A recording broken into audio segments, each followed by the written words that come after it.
The West Point Cemetery at the U.S. Military Academy, the final resting place for hundreds of American heroes, military leaders, and Army legends in our nation's history. Now, reporter Carolyn Fortino, she toured the facility with the Academy's chief historian, and she shares some insight on the most significant graves and how they actually helped shape our nation. It's a somber piece of American history, and it's just a short drive away. But most people don't even know it's there. West Point Cemetery is America's oldest military post graveyard and a National Historic Landmark.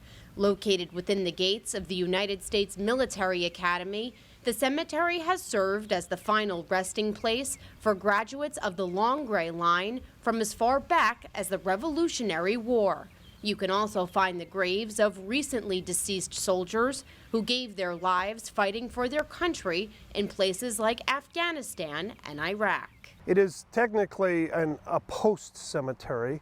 It's not a national military cemetery, so it just serves the local post, the garrison that's here, and those people who pass on. The hallowed grounds hold graves of American heroes like George Armstrong Custer, a brevet major general during the Civil War and distinguished cavalryman who lost his life in the Battle of Little Bighorn. Custer actually graduated last in his class at West Point in 1858. Before he went on to serve in the Union Army during the war. It is the final resting place of Gulf War commander and New Jersey native Norman Schwarzkopf, better known as Stoneman Norman.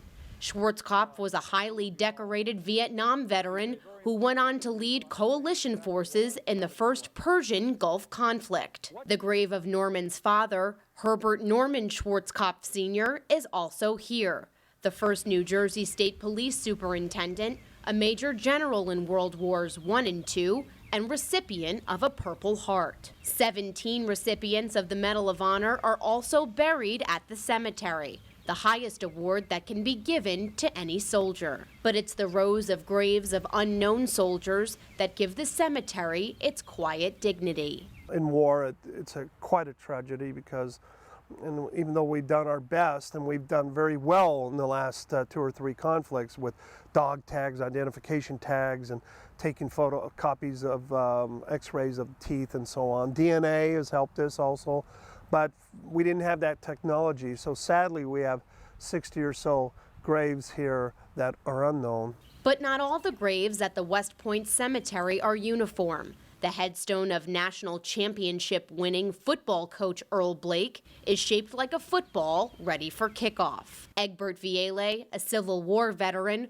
was so fearful of being entombed alive that he rests above ground in a 2-story pyramid. He asked his mausoleum to be built with a buzzer to alert the caretaker should he awake from his grave. The headstone of retired 4-star General William Westmoreland is also there. The U.S. Army Chief of Staff commanded military operations in the Vietnam War during its peak in 1964. And as you walk through the grounds, historian Sherman Fleek points out the many aviation wings on the headstones of graduates who ended their careers in the Air Force. So these are officers who went to West Point, were trained and educated here, and for 3 years we held flight training about 20 miles north here at Stewart Airfield, and they were called Air Cadets, and 14 of them were killed in training during those 3 years during World War II.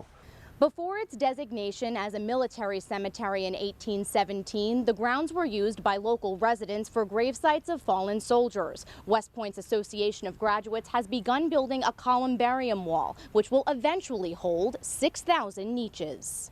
It's just like anything else from the last century or the 19th century. No one was really looking ahead or planning, and then with our war dead and other conflicts and dependents, we filled up the space. We have 86 full casket spots left. But from as far back as the American Revolution, West Point played a crucial role in U.S. history. General George Washington declared the post the most important military position in America. The Hudson River coming up from New York, going up past Albany, was a key strategic area for the British and the Patriots. Both sides knew the significance because it tied into Lake Champlain and then the St. Lawrence River. So whatever army controlled these waterways would probably win the war. In all, there are more than 8,000 people buried inside West Point Cemetery, and the ground here is not restricted to West Point graduates. Soldiers who die on assignment and their family members can also be buried here. The West Point Cemetery is open to the public, to anyone yearning for a first-hand and up-close look at American history. And visitors can place small rocks on the tops of tombstones to show they've made a final salute to the well-known hero, family member, or even unknown soldier who lies beneath these hallowed grounds. In West Point, I'm Carolyn Fortino for Richard French Live. All right, coming up next here, we will get a quick check of the 4th of July forecast as Hurricane Arthur prepares to hit our region.